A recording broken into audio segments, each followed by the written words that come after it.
Muy buenas a todos. Vamos a ir empezando. Ya parece que estamos todos dentro de la sala. Y nada, en primer lugar, agradeceros a todos que estéis aquí hoy, especialmente a aquellos que estáis seguramente de vacaciones por las fechas y sobre todo también en un momento tan complicado para muchos de vosotros, ¿no? Voy a compartir pantalla porque tengo preparada una presentación que vamos a ir siguiendo durante la charla. Y como muchos ya sabéis, hoy vamos a estar hablando de algo tan interesante y tan importante como es hoy en día el uso de los datos y el papel de los datos en la lucha contra la COVID-19. ¿Vale? Os voy a estar contando mi experiencia como Data Scientist, cómo he vivido yo pues, toda esta situación, diferentes iniciativas en las que he estado yo involucrado a nivel personal y también con mi empresa. Y lo vamos a hacer desde dos puntos de vista diferentes. ¿Vale? Bueno, en primer lugar me voy a presentar para los que no me conozcáis ya. Sé que hay probablemente algunos alumnos de esta edición del máster que doy yo de Big Data y Analytics, también de la edición anterior. Yo soy David, soy Data Scientist. Me gusta decir que soy Data Scientist desde antes de que estuviera todavía de moda el sector de los datos, ¿no? Por contaros un poco mi trayectoria y cómo acabé aquí en este sector. Yo empecé muy pronto en mi carrera profesional y casi de casualidad. Trabajaba en una empresa muy grande de servicios y allá por el año 2015 o así, pues ellos tenían la necesidad de automatizar procesos y de procesar pues, grandes volúmenes de datos y extraer información, principalmente con idea de automatizar tareas complejas. Entonces, digamos que empecé trabajando allí.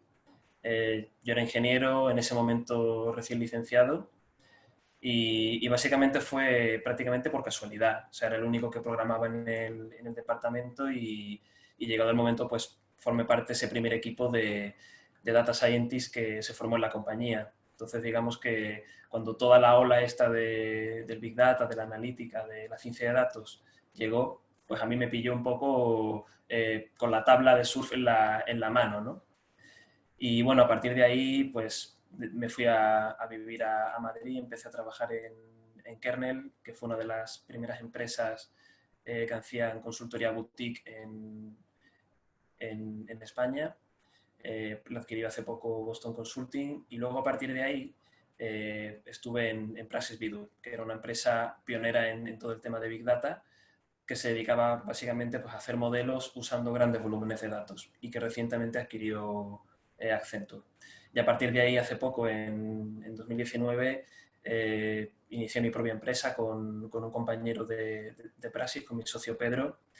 Y bueno, desde entonces, pues hasta hoy en día, pues llevo trabajando, haciendo proyectos para empresas pues, como Ferrovial, como Vodafone, principalmente proyectos de analítica predictiva, que es un poco la parte del data science donde nosotros estamos especializados. ¿Vale? Vamos a estructurar la charla en dos partes que están muy relacionadas. Vamos a empezar hablando del papel de los datos durante la pandemia y luego vamos a enlazar con la aplicación a nivel general de la inteligencia artificial al sector sanitario, ¿vale? Que es una de las grandes novedades que pienso yo que va a traer toda esta situación. ¿Vale? Luego explicaré un poco por qué ahora y no se ha producido hasta ahora y lo que puede que nos empiece a deparar el futuro próximo con un campo nuevo y un potencial brutal que se abre ahí en el sector sanitario pues, para la aplicación de inteligencia artificial.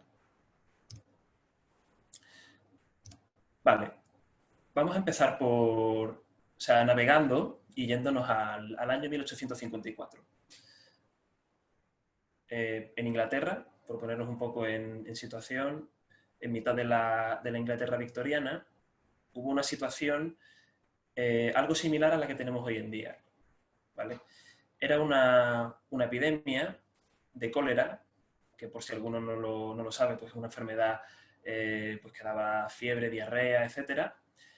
y hubo un hombre allí, que era un médico, John Snow, que sin él quererlo se convirtió de alguna forma en el primer data scientist y en la primera persona que consiguió resolver una pandemia utilizando datos.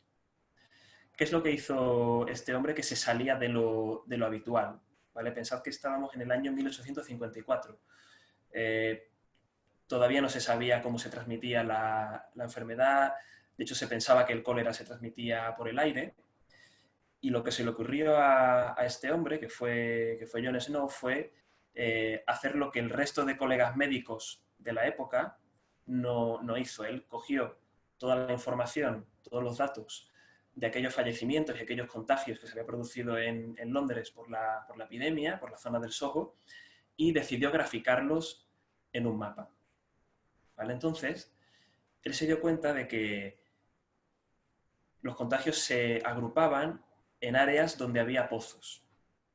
¿Vale? Entonces, él recomendó, o sea, empezó a sospechar que el cólera no se transmitía por el aire, sino que se transmitía por el agua, y recomendó clausurar y desinfectar esos pozos que estaban de alguna forma contaminados. ¿Vale? Su método fue todo un éxito y desde entonces se le recuerda hasta hoy en día como, pues, como la primera persona que venció a una epidemia, ¿vale? Ojo, porque no es lo mismo que una pandemia, vamos a ver ahora la diferencia y qué diferencias hay con la situación actual a la situación que había en Londres en el siglo XIX, ¿vale? Fue la primera persona que consiguió, de una forma además muy clara, vencer a una enfermedad con los datos en la mano, ¿vale? Ese fue John Snow, fue médico y, aunque él no lo sabía todavía, fue el primer data scientist que se especializó en aplicar datos a la solución de una enfermedad. Pero, ¿qué diferencias hay con la situación actual? Vale, yo aquí lo he dividido en dos partes. Una son cosas que, al menos en las que yo opino que estamos mejor preparados, y otra son cosas diferentes que juegan en nuestra contra. Para empezar, obviamente el sistema sanitario que hay hoy en día es mucho mejor en todo el mundo que el que había en Londres en el año 1854. ¿Vale? Probablemente ni siquiera habría en esa época un sistema sanitario tal y como lo conocemos hoy en día. ¿Vale? Estamos hablando más, pues, de médicos particulares, había cierta autoridad sanitaria, pero no era algo tan, digamos, extendido y tan accesible como hoy en día. ¿Vale? Por otro lado, obviamente, pues tenemos una mayor capacidad de procesamiento y de análisis de los datos. O sea, eso a nadie le cabe duda también, aunque no lo he puesto aquí en la columna verde, tenemos muchos más datos que los que había en aquel entonces. Tenemos un mayor avance científico en general.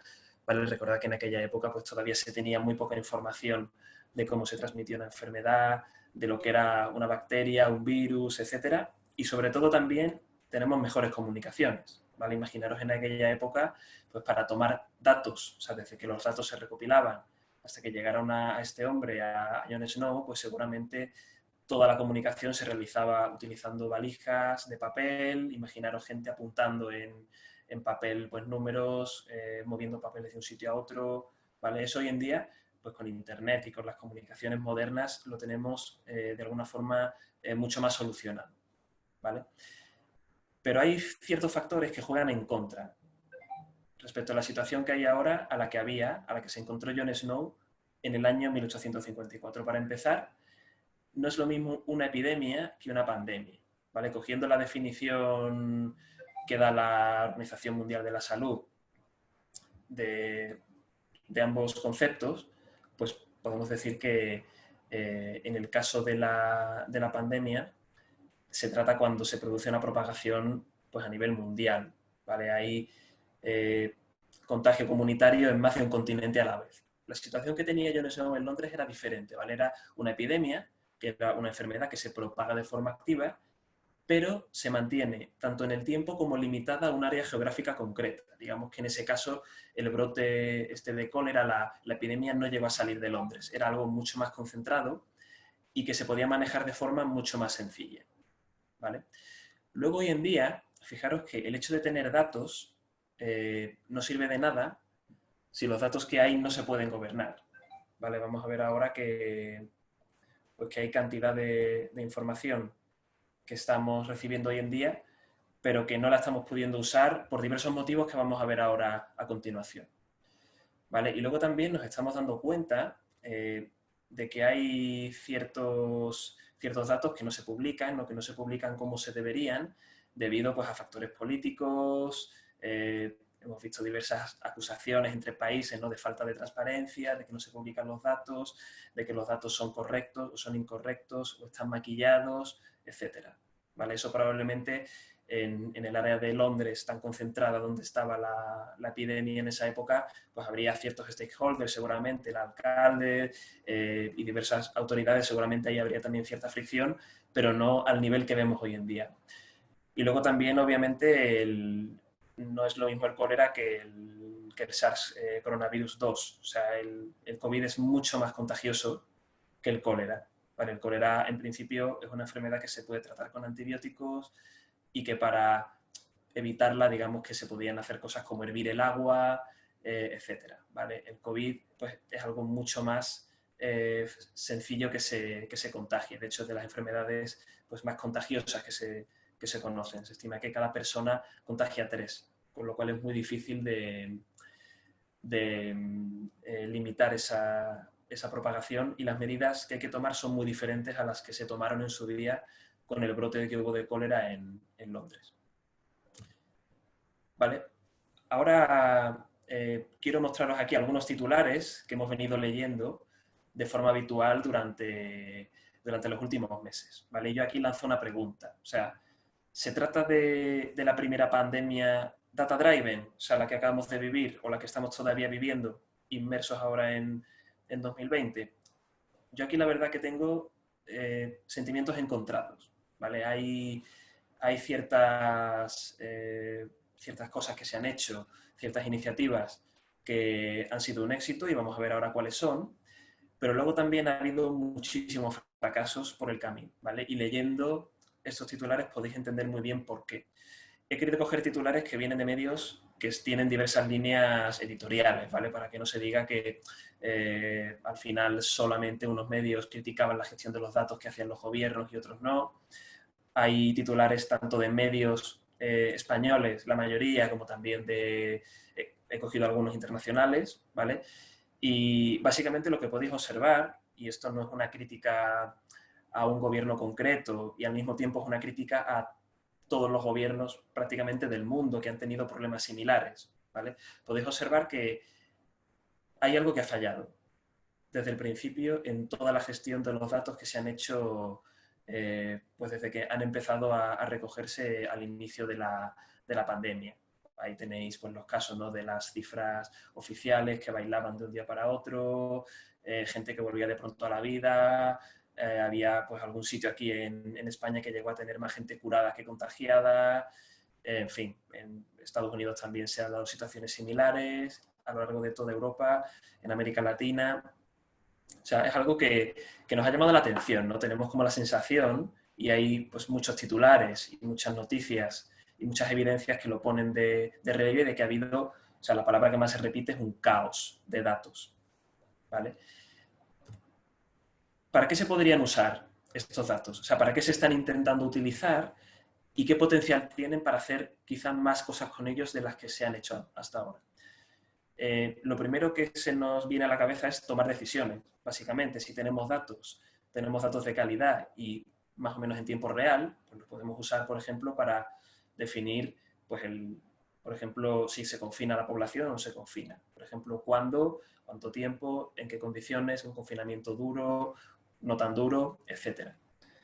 ¿Vale? Aparte también pues, se pueden tomar decisiones en cuanto a medidas de prevención, tema de distancia social, mascarilla, etcétera.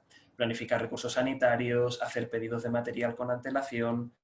Eso es lo que más o menos todos entendemos que se ha venido haciendo hasta ahora.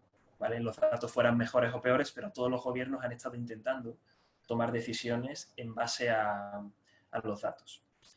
Aparte de eso, se podían realizar también modelos predictivos, ¿vale? Ahora os comentaré alguna iniciativa en la que hemos estado involucrados, por ejemplo, para calcular la probabilidad de que un paciente acabe en la UCI o no, lo que permitiría, pues, por ejemplo, aplicar lo que se conoce como confinamiento inteligente, ¿no?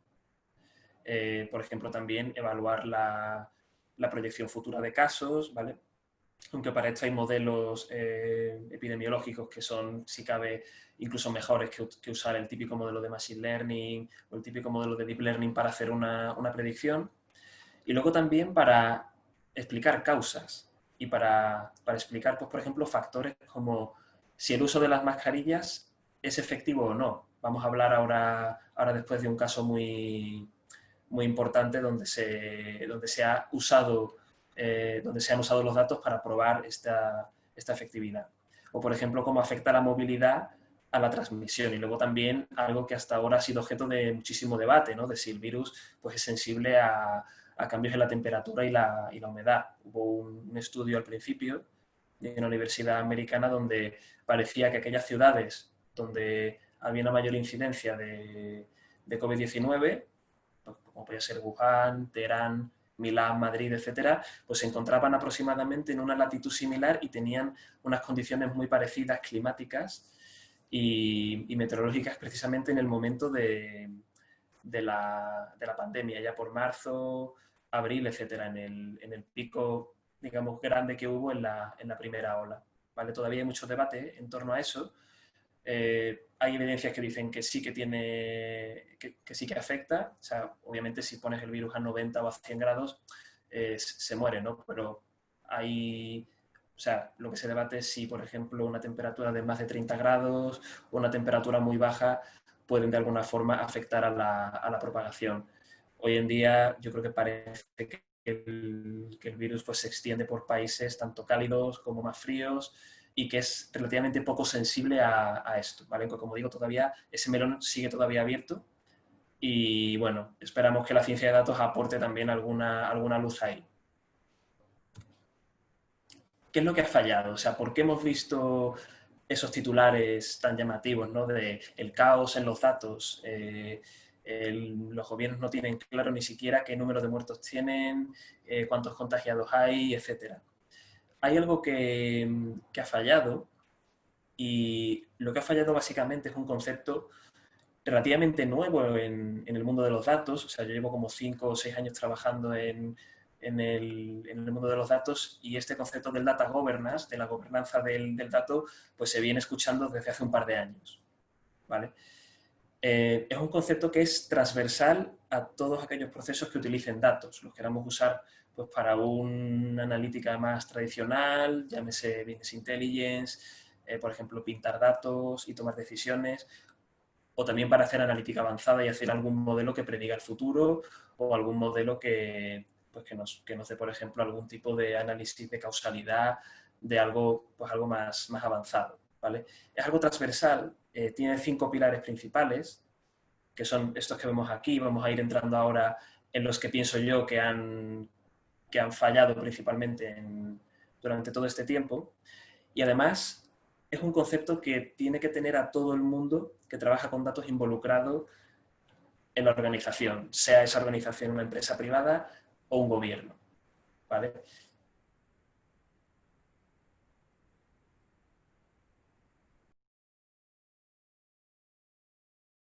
De los trabajadores y luego también tiene que haber una serie de procesos y de procedimientos pensados de antemano para poder gobernar ese dato. ¿Vale? Al final, quedaros por una idea y esa idea es que tener datos no sirve de nada si estos no se pueden gobernar. ¿Vale? Más o menos todos tenemos claro que había datos y que durante la pandemia se ha generado un montón de datos. El sistema sanitario hoy en día tiene una cantidad ingente de datos. El cómo se han gobernado y el cómo se han aprovechado y el cómo se han combinado, juntado, compartido, etcétera, es lo que principalmente ha fallado, pues a lo largo de toda esta pandemia, al menos hasta el día de hoy. Se ha mejorado desde el principio, obviamente, pero se puede decir que, sobre todo a nivel gubernamental, nos ha pillado totalmente desprevenidos. ¿Vale? Se puede decir que los gobiernos no tenían una estrategia clara a nivel de trabajar con los datos, ni siquiera, pues, algunos que a nivel nacional, pues, se llenaban un poco la boca, ¿no? Diciendo que tenían tal o cual iniciativa o que estaban trabajando en montar algún tipo de data lake unificado y tal, lo que hemos visto es que los ha cogido totalmente por sorpresa a la mayoría. ¿Vale? Centrándonos en el primer pilar, ¿vale? Voy a poner muchos ejemplos de aquí de España, ¿no? Que es el caso que conozco más de cerca y además me sirve muy bien de ejemplo porque es un sitio donde la pandemia ha tenido un impacto muy grande y donde además se han cometido estos errores que voy aquí a enumerar, ¿vale? Pero tampoco quiero que se interprete como una crítica a nivel particular al gobierno de España. Como digo, es algo que se ha producido en todo el mundo y vamos a ver también algún ejemplo en algún otro país europeo relacionado también con estos pilares, ¿vale?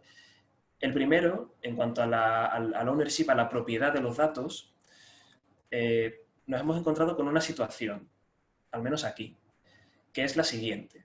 Al final, el propietario del dato, en primera instancia, es aquella entidad que genera y recopila ese dato, ¿vale? En este caso, para los que no lo sabéis, quizá porque seáis de América Latina y tal, al final en España el sistema sanitario está totalmente descentralizado. O sea, no es algo, hay un Ministerio de Sanidad Central que en las primeras fases de la pandemia pues se hizo de alguna forma con el control e intentó unificar bajo un mando único toda la gestión del sistema sanitario, pero donde realmente recae el peso de pues la asistencia primaria, hospitales, especialistas, datos, etcétera, es en las comunidades autónomas. Cada comunidad autónoma, cada región tiene su propio sistema sanitario y lo que hemos visto durante la pandemia es que cada región recogía pues, básicamente los datos que quería. ¿Vale? Había, por ejemplo, pues, comunidades autónomas que recogían prácticamente todo lo que podían, otras que recogían muy poquito y otras que no recogían prácticamente nada, salvo lo mínimo indispensable.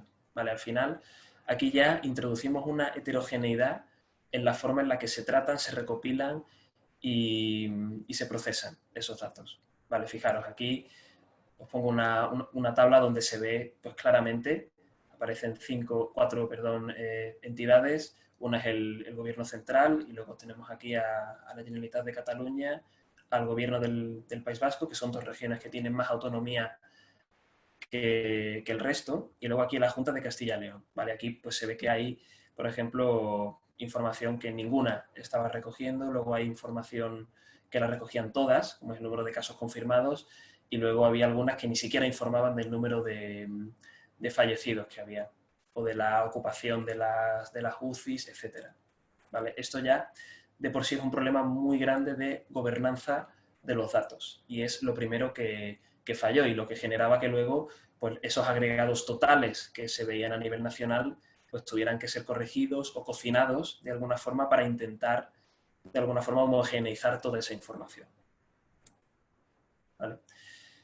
Justo lo que decía, en un sistema como el español en concreto, donde se produce una descentralización del sistema sanitario, pues al final cada entidad utiliza una metodología diferente y recoge los datos de forma diferente. ¿Vale? Hay un caso, por ejemplo, de éxito, que sería el caso de la NHS británica, que, bueno, ya sabemos que tuvieron pues, ciertos problemas a nivel de cómo enfocaron la pandemia, tuvieron que cambiar de criterio a la mitad, al principio pues, decidieron no hacer ningún tipo de confinamiento y ya cuando se les fue un poco de las manos, pues cambiaron por completo, dieron un golpe de timón y pasaron a tomar otro tipo de medidas, ¿vale? Pero eso no afecta a lo que es el tratamiento de datos que hace la NHS, que es un tratamiento bastante bueno. Lo tienen todo unificado y a nivel internacional son una referencia incluso en cuanto a bancos de datos que tienen pues de enfermedades, por ejemplo, relacionadas con cáncer y tal, que se estudian a nivel internacional. ¿Qué es lo que se intentó hacer por el camino para intentar corregirlo? Pues, por ejemplo, esto es un extracto del boletín oficial del Estado, donde repetidas veces a lo largo de los últimos meses se cambian a mitad de la pandemia los criterios por los que se miden y la información que tenían que recoger las comunidades autónomas, básicamente. Para que de alguna forma teníamos a cada comunidad autónoma por su cuenta, haciendo la guerra por su cuenta, y al Estado, al gobierno central, intentando que todas hicieran lo mismo. ¿Vale? como se ha visto, pues a veces con más éxito y a veces con menos. Parece que con el tiempo pues la cosa ha mejorado mucho. Hoy en día el problema este se empieza a corregir, pero al principio pues vimos ahí en las primeras semanas pues como varios cambios de criterio muy rápidos además. Luego, en cuanto a accesibilidad de los datos, ¿vale? Pasando al otro pilar, al segundo pilar de aquí, de lo que sería una buena gobernanza del dato, ¿vale? Vimos, por ejemplo, que había datos que no estaban accesibles los fines de semana. Y esto hoy en día se mantiene todavía en muchas entidades. O sea, los fines de semana, pues como la gente está en casa o la gente que se encarga de reportar esa información, pues no está trabajando, no se reportan esos datos y se reportan con fecha del lunes siguiente. ¿Vale? Eso es lo que provocaba, y muchos lo recordaréis, ¿no? De haberlo visto en televisión y en la prensa, provocaba que los lunes hubiera un pico de contagios y un pico de muertes que era totalmente artificial, porque eran muertes que realmente se habían producido el sábado y el domingo, no tanto el lunes, ¿vale? Con lo cual ya se está introduciendo ahí un factor de error en esa información, porque no se hace accesible, no se disponibiliza en el momento en el que se debería, o al menos ni siquiera se contabiliza en el momento en el que se debería. Luego también la información no estaba disponible en un formato en el que especialistas pudieran aprovecharla de forma sencilla, sobre todo al principio. ¿Vale? Aparecieron ahí unos cuantos dashboards y tal, pero no había, por ejemplo, una API sencilla a la que poder llamar y que devolviera pues o sea, la típica API REST que devolviera un JSON, de forma que los profesionales de los datos, los data scientists, pudieran hacer llamadas a esa API y recopilar los datos de forma mucho más rápida, intentar hacer algún modelo o plantear algún tipo de solución. ¿Vale? Y luego también, pues hemos visto que los datos no se han disponibilizado de forma deliberada, básicamente por motivos políticos. ¿Vale? O sea, a nadie le produce sorpresa pues todo lo que ha venido sucediendo hasta ahora, ¿no? Había pues diversas comunidades autónomas donde gobernaba partidos de la oposición que no eran del gobierno central, y hemos visto que muchas veces pues esos datos o bien se ocultaban o el gobierno central luego los utilizaba como arma arrojadiza para criticar a tal o cual gobierno autonómico. O sea, digamos que los datos, en vez de ser una solución, se han convertido o se convirtieron durante varios meses en un arma política para echarse las culpas unos a otros, ¿no? De vosotros no lo habéis hecho bien o cosas así, ¿no? Esto ha pasado tanto a nivel autonómico aquí en España como también a nivel internacional. O sea, cuando había que decidir pues, apertura, cierre de fronteras, por ejemplo, la opacidad de China con la información también ha sido muy, muy criticada, tanto en Europa como en Estados Unidos. Vale, digamos que en vez de ser la solución, los datos por un tiempo se convirtieron en una especie de arma y se tergiversaron y se torturaron de alguna forma para que dijeran lo que muchos gobiernos y muchas entidades querían que los datos dijeran. No todos son fracasos. Aquí tengo 4 casos de éxito de accesibilidad de los datos. Para empezar aquí con el primero,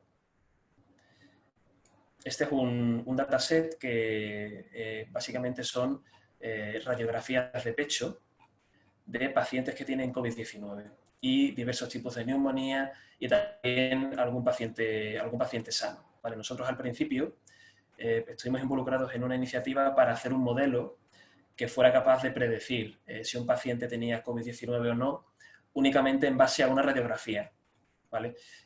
Tener en cuenta que al principio los test que hoy en día pues ya son algo relativamente accesible y hay pues mucho stock de test, al principio eran muy escasos. Entonces había un cuello de botella en el diagnóstico. ¿Vale? Entonces al principio pues se empezaron a trabajar en diversas iniciativas de este tipo. Al final no se llegó a finalizar por varios motivos. El primero era que el modelo al modelo le era muy difícil distinguir una neumonía provocada por COVID de otro tipo de neumonía provocada por cualquier otro tipo de bacteria o otro tipo de coronavirus. O sea, digamos que lo que se veía en la radiografía era muy similar. y cuando ya hubo algunos modelos que conseguían de alguna forma darle otra vuelta de tuerca, en vez de usando, por ejemplo, rayos X, usando pues imágenes de tomografía axial, etcétera, pues ya para ese momento había suficientes test y no merecía la pena pues radiar a un paciente para obtener esa información. Este fue un enfoque que empezó también aplicando China en un primer momento y luego también fue descartado, ¿vale? Pero al principio, los que empezamos trabajando en proyectos de este tipo, pues nos encontramos con que no había prácticamente radiografías anotadas de forma rigurosa en prácticamente ninguna parte. Y esta iniciativa, que parte de un chico de una universidad canadiense, se dedicó a recopilar pues, fuentes de datos de todo el mundo relacionadas con radiografías de pecho. Luego también, no menos importante, hay un banco de imágenes médicas con también radiografías de pacientes de COVID, que es de la región de Valencia, ¿vale? La verdad que me sorprendió, yo lo descubrí estando en pleno confinamiento. Es probablemente uno de los mejores bancos del mundo. Fijaros que si bien decía antes que había escasez al principio de radiografías, esta gente tiene ahora 70 gigas de imágenes disponibles para poder hacer modelos y para poder entrenar pues, algoritmos de machine learning que permitan de alguna forma combatir al virus. Ya no se están usando tanto con fines diagnósticos, sino para entender pues, cómo funciona la enfermedad a nivel interno, para hacer, por ejemplo, segmentación de tejidos, etc.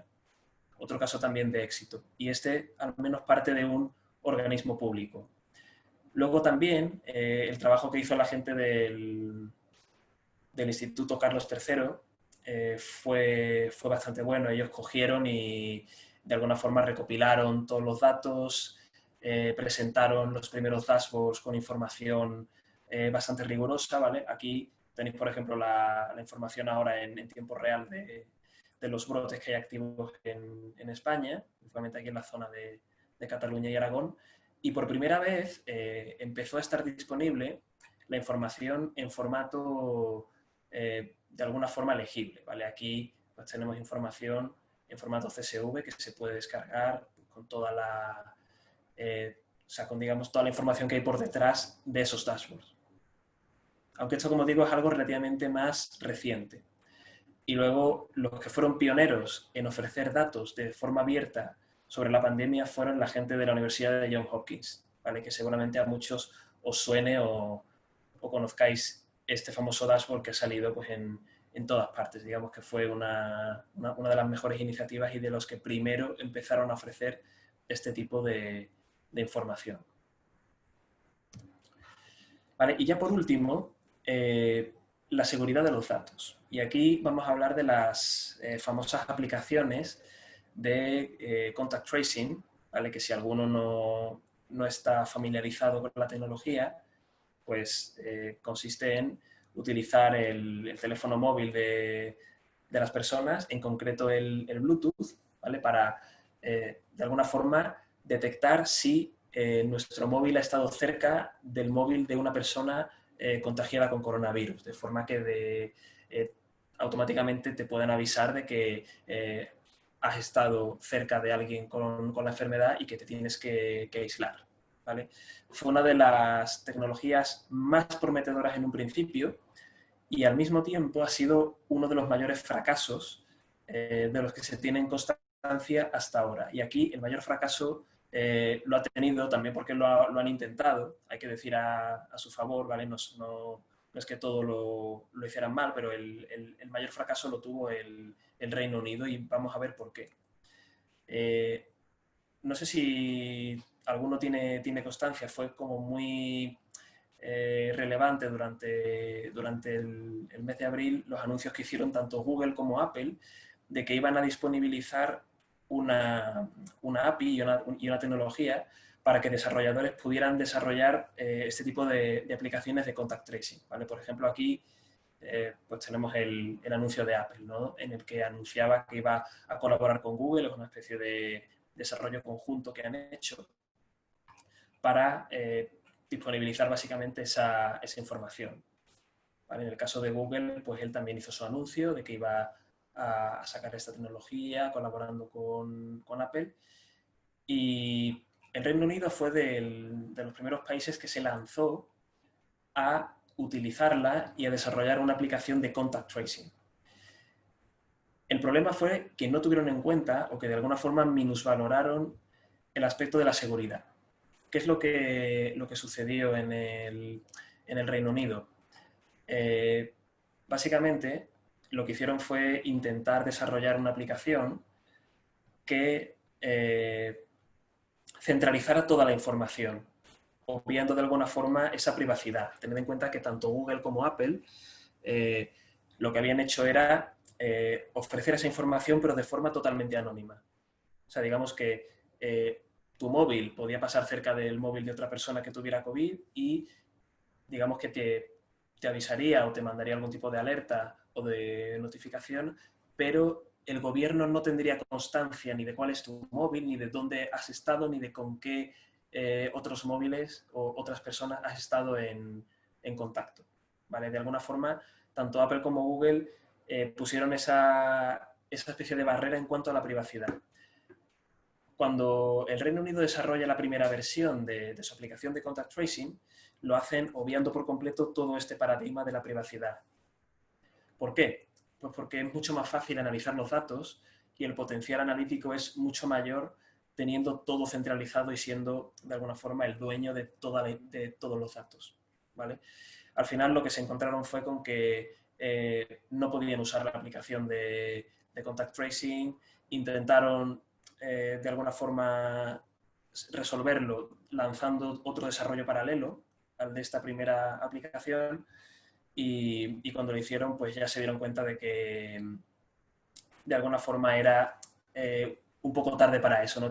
Ya tenían dos aplicaciones funcionando en el mercado, la primera había sido un fracaso, intentaron que Google y Apple le hicieran un trato especial para ellos y tal, y estas empresas pues se negaron a darle algún tipo de ventaja o de backdoor, ¿no? A un gobierno para acceder al dato. Y entonces al final, en vez de haber ido directamente a por el enfoque respetuoso con la privacidad, intentaron ir al otro y acabaron perdiendo una muy buena oportunidad. En general, todavía hoy en día no hay una aplicación de contact tracing que esté siendo un éxito. Ha habido diversos pilotos en Singapur, Corea del Sur, el Reino Unido, pero digamos que es uno de los mayores fracasos del uso de datos durante la pandemia. También vamos a ver algún éxito ahora a continuación. Como propuesta interesante, tenemos esta propuesta de aquí, que parte de un evento que se llama Data for Hope, en el que participé pues allá por abril. Y era un evento muy interesante porque bueno, era organizado por un grupo de empresas, entre las que se encuentra nuestra empresa. A ver si consigo que cargue la página.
Vale, parece que estoy de vuelta, ¿no? Se cortó ahí por un segundo. ¿Me confirmáis por el chat que me recibís bien?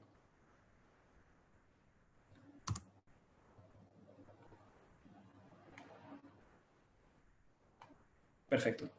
Vale.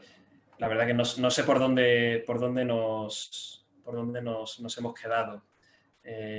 Justo estaba hablando de las aplicaciones de contact tracing. No sé si llegasteis a ver la diapositiva donde os enseñaba la solución en la que estuve yo involucrado con la empresa en la que yo trabajo, ¿vale? Partía de un evento que se llama Data for Hope, donde participamos pues, una serie de empresas.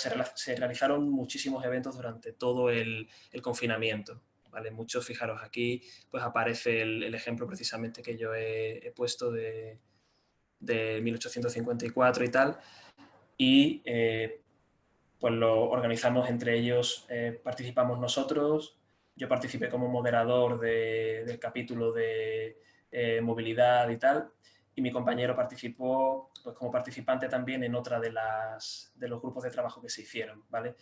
Lo que era interesante del evento era que también participaba gente del gobierno, o sea, hubo gente de la Secretaría de Estado de Digitalización y gente de perfil muy alto. Yo era ahí un simple moderador, ¿vale? Estábamos expertos en datos por un lado y luego gente del gobierno y también gente del campo de la medicina y epidemiólogos pues, de entidades muy relevantes, gente que estaba tomando decisiones respecto a la pandemia. Y bueno, surgieron una serie de grupos de trabajo y nosotros lo que hicimos fue proponer una solución que de alguna forma venía a resolver este problema de cómo captar datos de forma respetuosa con el usuario. ¿Vale? Al final era una solución, no voy a entrar muy en detalle, ¿no? Porque si no podríamos estar aquí hasta mañana. Vais a tener la presentación con el enlace, el que quiera echarle un ojo lo puede hacer también pues más tranquilamente, ¿vale? Pero era una solución blockchain, o sea, una base de datos blockchain donde diversas aplicaciones que todos tenemos en el móvil instaladas, ¿no? Como por ejemplo aplicaciones de banca online o aplicaciones de supermercados, tiendas de ropa, movilidad, etcétera, fueran donando información con permiso del usuario a una base de datos pública que no fuera propiedad de nadie en concreto, ¿vale? Un estilo a cómo funciona, por ejemplo, el Bitcoin, ¿vale? Sería una cadena de información que sería propiedad pues, al mismo tiempo de todos y de nadie, ¿vale? Y era una especie de proyecto de donar datos y permitiría hacer un contact tracing, pero de alguna forma sin que nuestros datos fueran propiedad de Google o de Apple o de un gobierno en concreto, ¿vale? Para acabar con la parte de uso de datos a lo largo de la pandemia, ¿quién ha sido el Jon Snow del año 2020? Al menos en mi humilde opinión. Para mí, si tuviera que elegir a alguien, salvando un poco la distancia, no sé si conocéis a Jeremy Howard, es un data scientist, el fundó FastAI, que es una iniciativa donde o sea, tienen algún curso muy interesante sobre deep learning y tal, y luego tienen también su propia librería que construye sobre PyTorch, que es uno de los software que hay para hacer deep learning más famosos. Y bueno, él fue el autor del primer paper, junto con un montón de gente, ¿vale? Él fue de alguna forma coautor, y en este paper él demuestra con datos pues la efectividad de lo que serían pues las mascarillas, tapabocas, etcétera, ¿vale? Hasta ahora pues había cierta controversia también, ¿no? Al principio, al menos tal y como lo vivimos aquí, tanto la Organización Mundial de la Salud como el propio gobierno lo desaconsejaban, no sabemos si porque no había existencias y tal, probablemente, luego rectificaron por el camino. Hubo ahí un momento en el que pues, había incluso información contradictoria, ¿no? Había pues, algunos mensajes que decían que era mucho más importante lavarse las manos o cualquier otro tipo de cosa, pero que no era de alguna forma influyente el llevar mascarilla o no. Y en este paper lo que hace Jeremy Howard es demostrar la efectividad, incluso la efectividad de aquellas mascarillas que son de alguna forma hechas de tela casera. ¿Vale? Obviamente no tiene el mismo grado de efectividad que una mascarilla pues, tipo FP2 o una mascarilla quirúrgica, pero algo hacen, ¿no? Y él ahí, pues con una serie de datos, pues demuestra el por qué todos deberíamos llevar mascarilla. Y de hecho, el resultado del estudio incluso ha sido, o sea, ha tenido cierto impacto en políticas públicas que se están tomando en varios países. Y también él tiene su iniciativa que se llama Mask for All, en el que de alguna forma pues también explica pues por qué se debería llevar mascarilla y todo además lo hace usando datos, ¿vale? Entonces, si para mí alguien tiene que ser el Jon Snow de 2020, pues sería Jeremy Howard. ¿Vale? Y con esto vamos a pasar a hablar de qué campo está ahora de alguna forma más de moda o empezando a ser susceptible de aplicar inteligencia artificial. Yo creo que todos lo tenemos clarísimo en esta situación. Y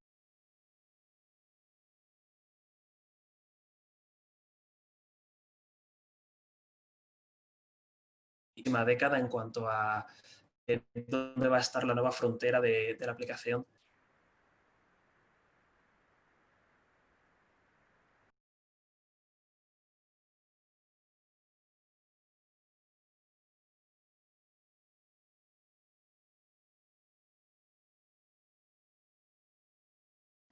Vale. Ahora sí que me oís, ¿no?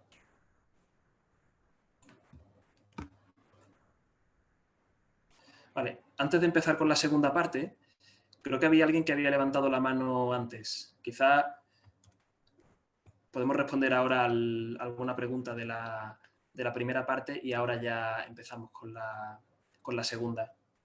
Así hacemos un poco de... ¿Había alguna duda de la primera?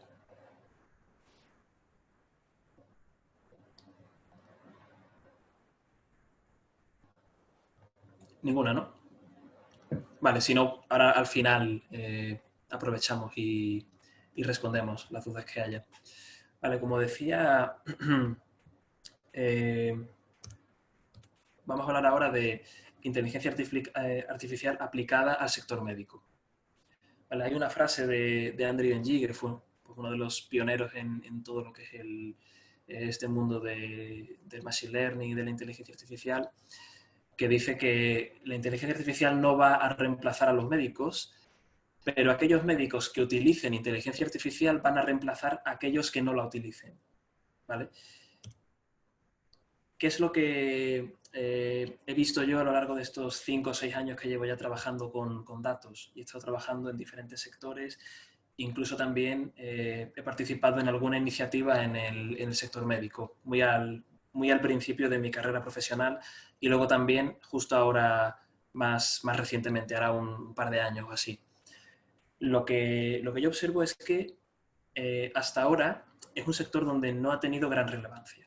O sea, digamos que se está aplicando prácticamente en todo el resto de sectores, en marketing muchísimo, pues por ejemplo también en el sector energético, en el sector de la movilidad, por decir solamente algunos de los que yo he tenido la oportunidad de hacer proyectos específicos de inteligencia artificial ahí, sector telecomunicaciones, mogollón de proyectos también, pero el sector médico ha estado siempre un poco a la zaga en cuanto a la aplicación de este tipo de técnicas, por diferentes motivos. ¿Vale? Para empezar, tanto la autoridad como la opinión pública siempre han estado de alguna forma muy reticentes a la utilización de los datos médicos, ¿vale? Por diversos motivos, por motivos de la privacidad y también por motivos de la ética de la inteligencia artificial en cuanto al resultado que pudieran dar esos modelos. ¿Vale? Por ejemplo, nadie quiere que le denieguen de alguna forma un seguro o lo que sea porque algún modelo de Machine Learning predice que va a tener un cáncer de aquí a 15 o 20 años. ¿Vale? Es un ejemplo muy simple, pero yo creo que ilustra muy bien la parte esta de la preocupación que hay con la ética en cuanto a la aplicación de este tipo de modelos, ¿vale? Lo que sí se observa es que con la situación que hay ahora de pandemia, todo esto de alguna forma ha cambiado y hay mucha más receptividad, tanto a nivel institucional como también de la opinión pública, a comenzar a aplicar inteligencia artificial en el sector médico, cosa que hasta hace poco pues era muy raro, ¿vale? También se da la situación de que el sector médico es algo, digamos, especial y muy diferente al resto de sectores. ¿Por qué? Es algo tan simple como que al final nuestros modelos y nuestro trabajo va a estar impactando directamente sobre la vida de las personas, ¿vale? O sea, por poner también un ejemplo muy simple, nos podemos equivocar prediciendo si un cliente de nuestra empresa se va a fugar a la competencia, caso típico de churn en una empresa de telecomunicaciones, el mes siguiente o no, porque no esté de acuerdo con la tarifa o porque una combinación de su edad con su gasto, con su poder adquisitivo, así lo digan.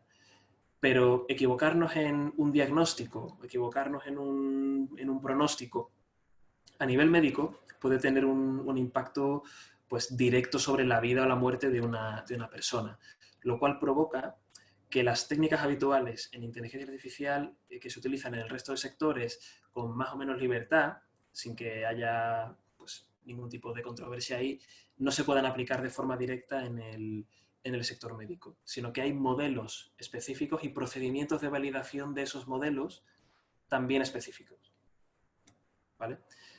Hay tres campos principales donde se aplica o donde se puede aplicar inteligencia artificial en medicina. El primero, que es el más sencillo y relacionado con lo que os he enseñado antes del tema de las radiografías y tal, pues sería el diagnóstico. ¿Vale? Sería básicamente intentar diagnosticar mejor enfermedades utilizando inteligencia artificial. Aquí empieza a haber un gran desarrollo y la verdad que tiene un potencial muy grande para los próximos 10 años. ¿Vale? Aquí predomina principalmente el uso de técnicas de deep learning para trabajar con imágenes médicas, ¿vale? Con radiografías, con escáneres, etcétera, ¿vale? Por ejemplo, aquí tenemos uno, ¿vale? Sería una red neuronal que es capaz de detectar diversas patologías pulmonares en base a una radiografía. Por ejemplo, si el corazón es más grande de la cuenta, pues se llama cardiomegalia. Si hay algún tipo de cuerpo extraño en el pulmón, si hay una situación de neumotórax, edema, etc. Y no solo eso, sino que además es capaz de guiar al profesional sanitario en cuanto a la zona donde observa, digamos, el modelo ese tipo de patología. ¿Vale? Para eso se utilizan, aquí no voy a entrar muy en detalle porque esta parte sí es un poco más técnica, pero se utilizan arquitecturas como por ejemplo DenseNet, ¿vale? Que se caracteriza porque la información de cada capa de la red neuronal se transmite no solamente a la siguiente capa, sino a todas las capas posteriores, ¿vale? Y se utiliza lo que se conoce como transfer learning, que son modelos preentrenados con datasets muy grandes, como puede ser, por ejemplo, ImageNet, que son pues, millones y millones de imágenes, y se utiliza ese conocimiento que se ha obtenido usando datos que son abundantes con un dataset de información que no es tan abundante, como puede ser un dataset bien anotado de radiografías de pulmón. ¿Vale? Este tipo de datasets se caracterizan porque son relativamente escasos. ¿Vale? Es uno de los principales problemas que hay todavía hoy en día para aplicar inteligencia artificial en el sector médico, que no hay precisamente abundancia de datos todavía de calidad y bien anotados, pues, por ejemplo, de diagnóstico. ¿Vale? Hay situaciones en las que incluso el algoritmo funciona mejor que un grupo de expertos. ¿Vale? Aquí tenéis una serie de... o sea, esto está sacado de un paper, aquí tenéis la referencia y aparece en una serie, una lista de patologías de pulmón. ¿Vale? Y aquí veis quién era o el algoritmo o el equipo de médicos quién lo hacía mejor, de alguna forma. ¿Vale? Vemos que en la mayoría no hay diferencia, o sea que hay un algoritmo que es capaz de predecir igual de bien que un grupo de médicos.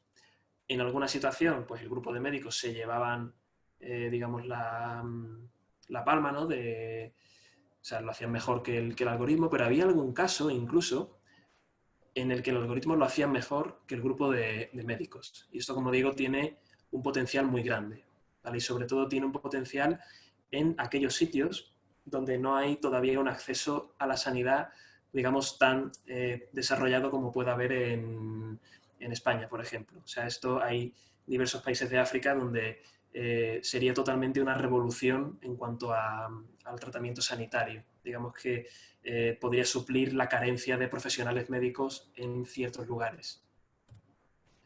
Otro ejemplo sería la segmentación de escáneres cerebrales para detectar tumores cerebrales. ¿Vale? Para eso se utiliza un tipo de arquitectura que se conoce como UNet tridimensional. ¿Vale? Lo de UNet viene porque tiene forma de U y básicamente pues, lo que hace es analiza escáneres cerebrales y los entrena utilizando un tipo de función de pérdida especial, ¿vale? Tampoco me quiero poner muy técnico, y aprende pues, a identificar aquellas zonas que tienen algún tumor o que tienen algún tipo de lesión. Otro campo interesante donde se empieza también a utilizar a la hora del pronóstico, o sea, para predecir la salud futura de los pacientes. Aquí también hay muchas empresas del sector de los seguros que están muy interesadas en, de alguna forma, incorporar esta tecnología, ¿vale? Para intentar reducir sus costes, mejorando la salud futura de los pacientes de forma que tengan que recurrir menos al seguro, ¿vale? Por ejemplo, intentar ver un paciente en función de su edad, su condición física, etcétera, qué riesgo, por ejemplo, de infarto va a tener en los próximos años, ¿vale? Para esto se utilizan un tipo de modelos, se conocen como modelos de supervivencia, y aquí os pongo algún ejemplo de una librería donde vienen implementados.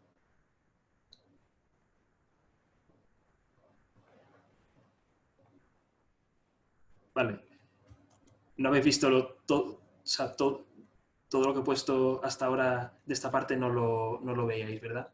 Bueno, lo único que tiene más interés que veáis es esto de aquí, ¿vale? Cuando hablaba antes del diagnóstico, pues aquí veis el caso real que decía. Todo lo demás lo he ido contando, era simplemente texto, ¿vale? Lo que sí me interesa que veáis es esto de aquí, o sea, para que veáis que realmente pues, es capaz de detectar las patologías y la zona donde están localizadas. Y luego también aquí la parte de lo que comentaba de la UNET, pues también es capaz de segmentar y de identificar aquellas zonas donde hay tumores, en el caso de escáneres cerebrales, ¿vale? El resto era todo texto. Y justo aquí era donde estábamos ahora, ¿vale? Aquí, como decía, os voy a compartir también la presentación, ¿vale? Tiene bastantes links y tal a librerías, herramientas y referencias. Por ejemplo, la librería Lifelines,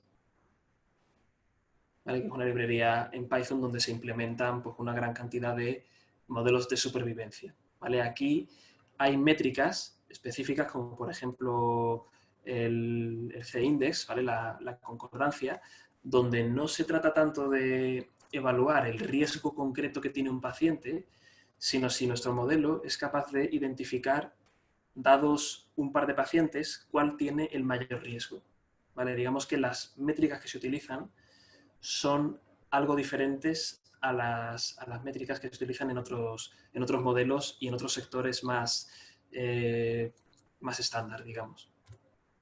Vale, aquí tenéis un ejemplo. Esta parte sí que me interesa que la veáis.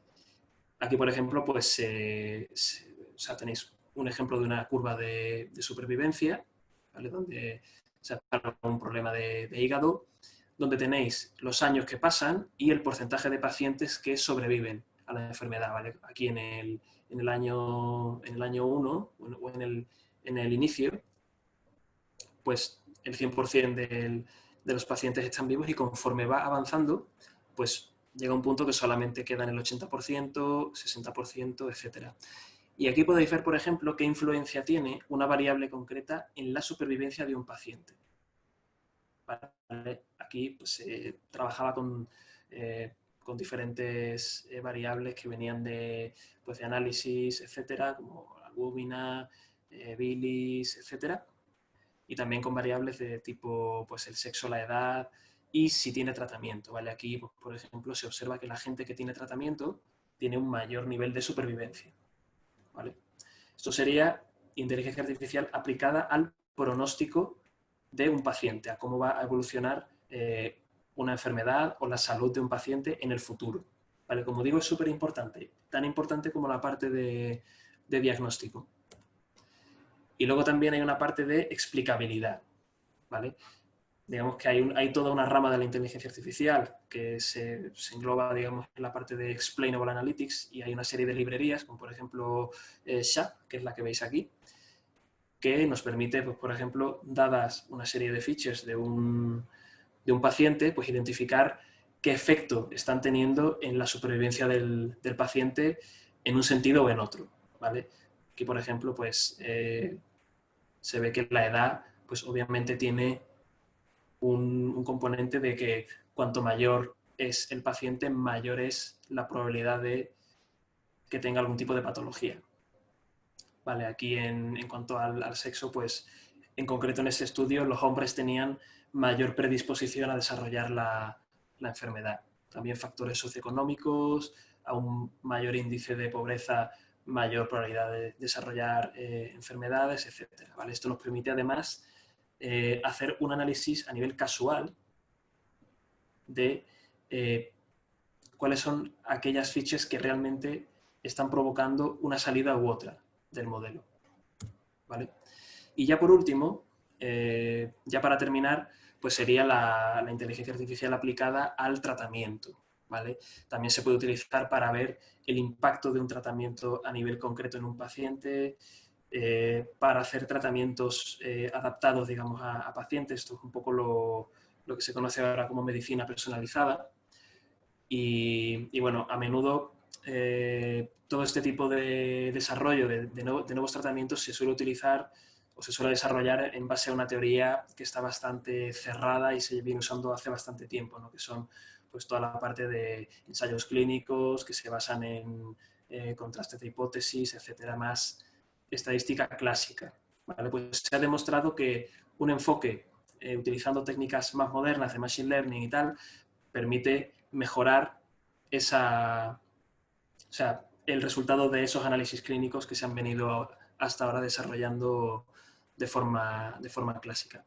Y luego también hay incluso modelos, ¿vale? No sé si alguno suena a GPT-3 como la gran revolución en cuanto a modelado del lenguaje, un modelo que tendrá pues, en torno a un par de meses o así, y que permite, por ejemplo, pues, hacerle preguntas y que él nos responda. Y se ha utilizado en un proyecto muy chulo de Kaggle, relacionado con COVID-19, se ha utilizado para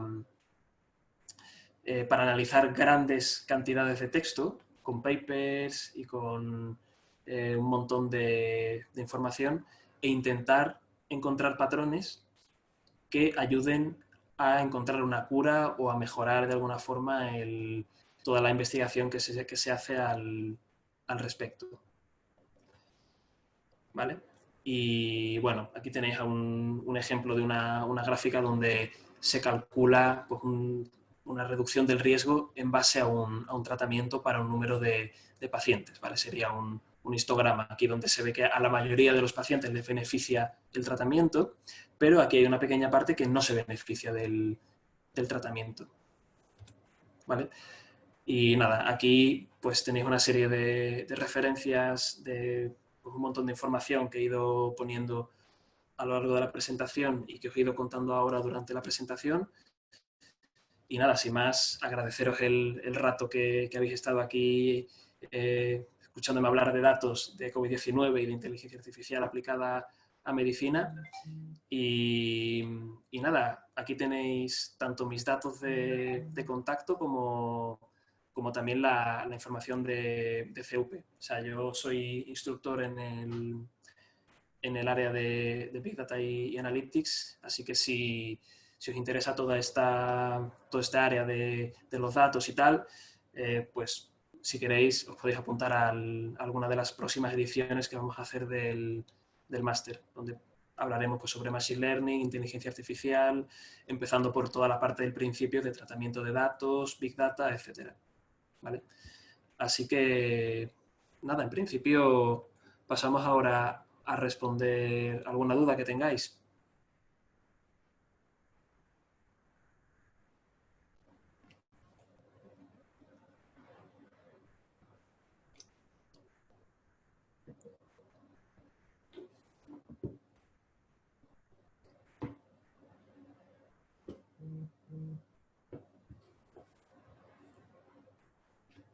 ¿Ninguna duda? Si tenéis alguna la podéis escribir por el chat.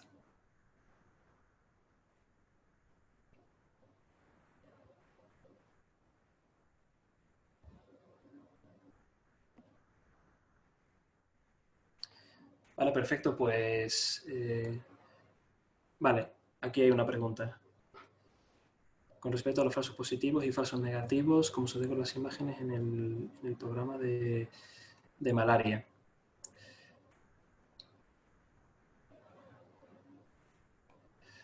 Vale, yo creo que te refieres al paralelismo que puede haber entre, por ejemplo, un modelo de Machine Learning que tenga pues, falsos positivos y falsos negativos y los test de diagnóstico, ¿vale?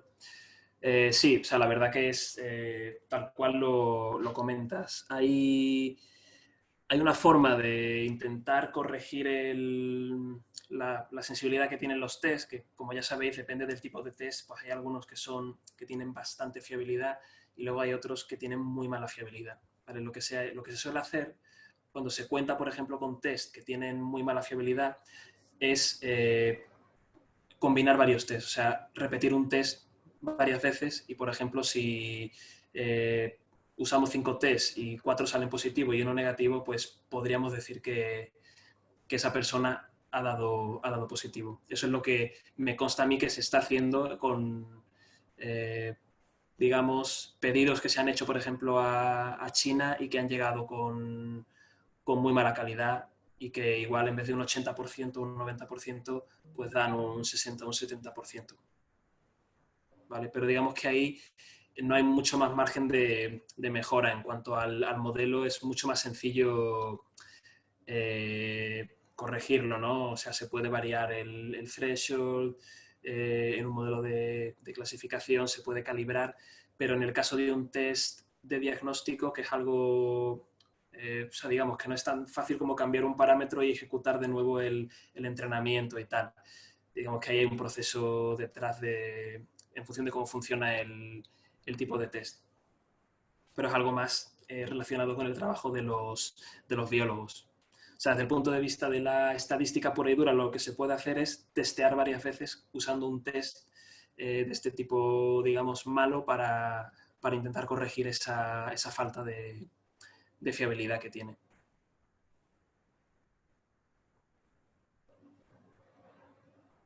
Vale, pues nada, sin más, muchas gracias a todos y bueno, a los que seáis alumnos míos, pues nos veremos por el curso.